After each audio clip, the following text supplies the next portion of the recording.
Assalamualaikum warahmatullahi wabarakatuh. Sahabat pembelajar semuanya, sesi kali ini kita akan bicara tentang probabilitas kejadian kondisional. Saya akan menggunakan sebuah contoh. Sebut saja namanya Noura, perempuan berusia 16 tahun, belum menikah. Seperti umumnya perempuan yang lainnya, dia juga mendambakan jodoh yang terbaik, soleh, mapan, dan tampan. Tentang kriteria yang ketiga, karena ini sangat relatif, maka tidak saya sertakan dalam contoh ini ya. Nah, pertanyaan-pertanyaan yang menarik tentang contoh ini, misalnya adalah berapa probabilitas kejadian bahwa Noura akan mendapatkan suami yang bisa membaca Al-Quran? Berapa probabilitas kejadian bahwa Noura akan mendapatkan suami pengusaha? Berapa probabilitas kejadian bahwa Noura akan mendapatkan suami yang bisa membaca Al-Quran dan pengusaha? Berapa probabilitas kejadian bahwa Noura akan mendapatkan suami yang bisa baca Al-Quran atau pengusaha? Jika Noura memastikan bahwa suaminya kelak dari kalangan pengusaha, berapa probabilitas kejadian bahwa suaminya itu bisa membaca Al-Quran? Atau dengan redaksi yang lain, kalimatnya bisa begini. Berapa probabilitas kejadian bahwa Noura mendapatkan suami bisa baca Al-Quran dengan syarat suami tersebut seorang pengusaha? Jika Noura memastikan bahwa suaminya kelak dari kelompok Muslim yang bisa membaca Al-Quran, berapa probabilitas kejadian bahwa suaminya itu adalah seorang pengusaha? Atau dengan redaksi yang lain, berapa probabilitas kejadian bahwa Noura mendapatkan suami pengusaha dengan syarat suami tersebut bisa membaca Al-Quran? Nah, untuk menyederhanakan pembicaraan, mari kita membangun notasi-notasi ya. Jadi misalnya A itu adalah sebuah himpunan kejadian terpilihnya laki-laki yang bisa membaca Al-Quran. Dan B itu adalah himpunan kejadian terpilihnya laki-laki pengusaha atau entrepreneur ya. Sehingga pertanyaan-pertanyaan yang tadi itu bisa kita notasikan lebih ringkas.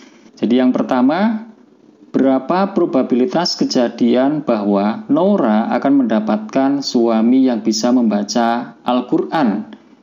Ini bisa kita tulis P dalam kurung A. Adapun pertanyaan berapa probabilitas kejadian bahwa Noura akan mendapatkan suami pengusaha? Ini bisa kita tulis P dalam kurung B. Jadi ini menyatakan probabilitas kejadian bahwa Noura akan mendapatkan suami pengusaha.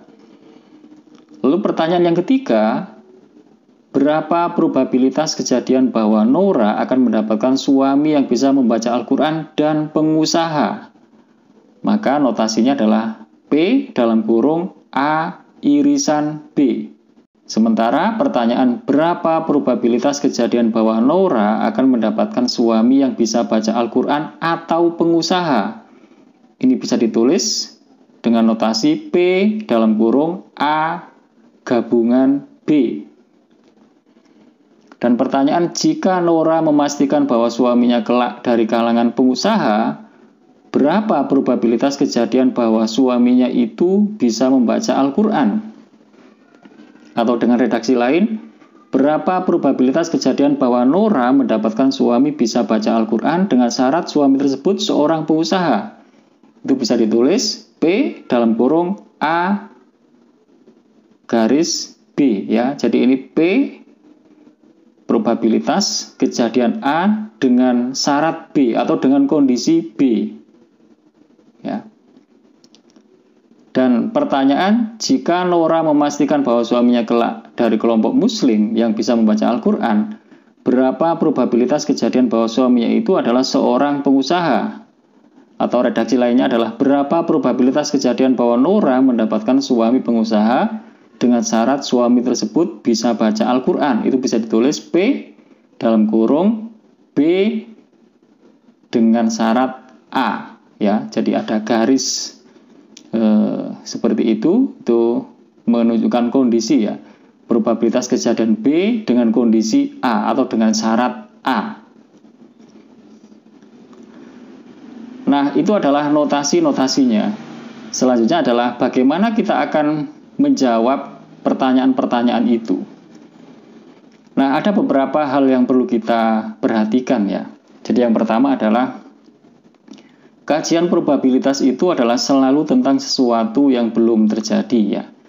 Jadi ingat, pembicaraan tentang probabilitas itu selalu adalah tentang sesuatu yang belum terjadi ya. Jadi ini adalah tentang Nora yang saat ini belum menikah dan bicara tentang bagaimana nanti pernikahannya, jodohnya. Dan sesuatu ini belum terjadi ya. Jadi sesuatu yang sudah terjadi maka kita tidak perlu bicara tentang probabilitasnya ya. Jadi sekali lagi, kajian probabilitas adalah selalu tentang kejadian yang belum terjadi ya. Jadi kalau ada contoh, sebuah dadu dilempar. Bukan begitu seharusnya ya. Sebuah dadu akan dilempar, baru akan. Lalu kita bicara tentang probabilitas kemunculan mata dadu 1 atau 2 dan seterusnya. Jadi kalau dia sudah dilempar, sudah ada hasilnya, maka kita tidak perlu bicara tentang probabilitas. Nah, lalu yang kedua yang perlu kita perhatikan adalah bila mana probabilitas suatu kejadian itu bisa diperkirakan. Ya. Jadi, bagaimana kita bisa menjawab pertanyaan-pertanyaan yang tadi itu ya? Nah, probabilitas suatu kejadian masa depan ya, yang akan terjadi itu bisa diperkirakan jika tersedia data atau informasi tentang kejadian masa lalu ya. Jadi kita bisa menjawab pertanyaan-pertanyaan yang tadi itu kalau kita memiliki data, memiliki informasi tentang yang berkaitan dengan hal itu di masa lalu ya. Sehingga untuk menjawab yang tadi kita perlu menghimpun data. Tanpa data, tanpa informasi di masa yang lalu, kita tidak bisa memperkirakan bagaimana hasil di masa mendatang. Nah, pertanyaan-pertanyaan tadi mengharuskan kita menelusuri data atau menghimpun data. Dan misalnya saya berhasil menelusuri data atau informasi seperti berikut ya. Jadi saya menemukan ada hasil riset dari Institut Ilmu Al-Quran atau IIQ tahun 2018 mencatat bahwa sekitar 65% masyarakat Indonesia itu buta huruf Al-Quran. Hanya 35% Muslim yang melek Al-Quran ya, atau mampu membaca Al-Quran dengan baik ya. Jadi hanya 35% dari keseluruhan penduduk Indonesia yang Muslim itu yang bisa membaca Al-Quran. 35% itu berarti 35 dari 100 ya. Setiap kita menjumpai 100 Muslim, ternyata hanya 35 diantaranya yang bisa membaca Al-Quran. Nah, lalu saya juga menjumpai data yang terkait dengan pengusaha ya. Ternyata Kompas misalnya 2019 pernah mencatat bahwa pengusaha Indonesia itu jumlahnya masih sangat sedikit. Jadi 2019 hanya tercatat 3,1% ya. Jadi sekitar hanya 3 dari 100 orang Indonesia itu yang pengusaha ya. Jadi masih sangat kecil. Lalu ada data yang lain menyebut bahwa hanya 15% pengusaha dari kalangan Muslim. Dari pengusaha-pengusaha yang ada itu hanya 15%-nya saja yang dari kalangan Muslim ya. Sehingga ini nanti bisa diturunkan, bisa dijabarkan, itu berarti 0,5% saja ya Muslim pengusaha dari seluruh penduduk ya. Jadi ini bisa kita tarik bahwa hanya 0,5% Muslim pengusaha dari yang ada di Indonesia. Nah, dari data inilah nanti kita bisa menjawab pertanyaan-pertanyaan tentang probabilitas tadi itu. Dengan ilustrasi yang memudahkan, kita bisa menyajikan data ini dalam sebuah diagram Venn ya. Jadi diagram Venn-nya bisa kita gambarkan seperti ini. Jadi ada himpunan A, ada himpunan B. Himpunan A itu adalah himpunan laki-laki yang bisa membaca Al-Quran, B itu adalah himpunan laki-laki pengusaha, dan pada kenyataannya ada irisannya ya. Jadi tadi itu ada irisannya bahwa ada lelaki muslim yang adalah seorang pengusaha, dan itu jumlahnya sangat kecil ya, 0,5%. Jadi dari data itu, kalau kita gambarkan dalam sebuah diagram Venn, maka gambarnya seperti ini ya. Sehingga pertanyaan-pertanyaan tadi itu bisa kita jawab dengan mudah karena kita sudah memiliki datanya. Ketika kita ditanyakan PA, probabilitas kejadian A, yaitu probabilitas kejadian bahwa Nora itu mendapatkan laki-laki yang bisa membaca Al-Quran, itu adalah 35%. Sesuai datanya tadi itu. Data masa lalu menunjukkan bahwa yang bisa baca Quran itu hanya 35%. Berarti probabilitasnya adalah ya sebesar itu, 35% ya, 0,35. Jadi sebesar itulah probabilitasnya. Lalu pertanyaan yang kedua, probabilitas kejadian B, atau probabilitas kejadian bahwa Nora akan mendapatkan suami pengusaha, itu adalah sebesar 3,1% atau 0,031, sesuai dengan datanya itu ya. Karena memang hanya sebesar itulah pengusaha yang ada di Indonesia ya. Berarti sebesar itulah probabilitasnya.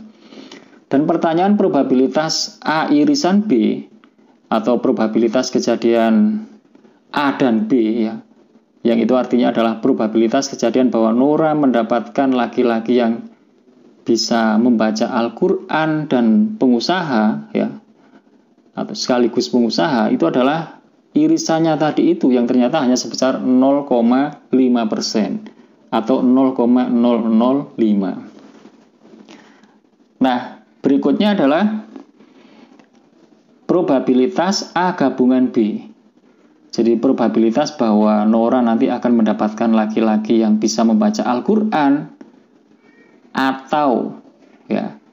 atau seorang pengusaha, ini atau ya, berarti salah satunya. Maka karena A dan B itu beririsan, maka probabilitas A gabungan B itu jabarannya adalah PA ditambah PB dikurangi irisannya ya. Jadi dikurangi probabilitas A irisan B tadi itu. Berarti 0,35 ditambah 0,031 dikurangi 0,005. Berarti ketemu sama dengan 37%, 37,6% atau 0,376 ya. Jadi karena dia beririsan maka dikurangi dengan irisannya itu. Tapi kalau nanti ada contoh yang lain yang saling bebas gambarnya, berarti cukup PA ditambah BB karena tidak ada irisannya ya. Nah, pertanyaan yang kelima itu kan probabilitas B dengan syarat A, atau B dengan kondisi A, atau probabilitas kejadian bahwa Nora akan mendapatkan suami pengusaha ya, dengan syarat suami itu bisa mengaji ya, dengan kondisi A. Berarti dengan kondisi bahwa laki-laki itu bisa mengaji, itu sama dengan probabilitas A irisan B per probabilitas A. Nanti silakan dihitung, berarti 0,005 per 0,35 sama dengan 0,0143 atau sama dengan 1,43% ya, kecil ya. Dan pertanyaan yang terakhir, berapa probabilitas A dengan syarat B atau dengan kondisi B? Atau dengan kata lain, berapa probabilitas kejadian bahwa Nora akan mendapatkan laki-laki yang bisa baca Al-Quran dengan syarat laki-laki itu adalah seorang pengusaha? Maka sama dengan probabilitas A irisan B per probabilitas ya. Jadi ketemu sama dengan 16,1% atau sama dengan 0,161. Hasil-hasil perhitungan ini menunjukkan bahwa ternyata yang paling besar probabilitasnya itu adalah probabilitas A gabungan B ya. Jadi probabilitas kejadian bahwa Nora akan mendapatkan laki-laki yang bisa baca Al-Quran atau laki-laki pengusaha. Berarti salah satunya ya. Jadi atau ya. Jadi karena ada irisannya berarti atau dua-duanya ya. Jadi A atau B atau keduanya. Dan itu probabilitasnya adalah 0,376 ya. Meskipun ini probabilitasnya masih relatif kecil ya, di bawah 0,5. Jadi justru yang lebih besar itu adalah probabilitas selain itu, negasinya ya. Jadi probabilitas dia mendapatkan laki-laki yang tidak bisa baca Al-Quran atau dia bukan pengusaha itu justru lebih besar ya, lebih besar. Nah, ternyata dari perhitungan itu juga menunjukkan bahwa mendapatkan laki-laki yang bisa baca Al-Quran dari kalangan pengusaha itu lebih besar probabilitasnya daripada mendapatkan pengusaha dari kalangan laki-laki yang bisa baca Al-Quran ya. Jadi mendapatkan dengan kata lain probabilitas B dengan syarat A itu ternyata lebih kecil daripada probabilitas A dengan syarat B ya. Nah, jadi himpunan A dan himpunan B adalah himpunan yang beririsan ya. Jadi karena beririsan maka probabilitas kejadian A irisan B itu tidak sama dengan PA kali PB ya. Karena dia beririsan. Kecuali kalau himpunan A dan himpunan B itu saling bebas, maka PA irisan B itu sama dengan PA dikali PB ya. Tetapi ini tidak ya. Coba dilihat PA irisan B itu sama dengan 0,005. Sementara kalau PA dikali PB itu ketemu nanti akan sama dengan 1,085% ya, sekitar itu ya. Nah, seperti itu hitungan matematiknya ya. Di atas itu semua kita wajib memaksimalkan ikhtiar, membangun doa-doa terbaik, menunjukkan usaha-usaha terbaik agar probabilitas keberhasilannya semakin besar. Agar Allah Subhanahu wa Ta'ala mewujudkan cita-cita terbaik kita. Amin ya. Semoga kajian singkat ini bermanfaat. Selamat terus belajar. Salam sukses sejati.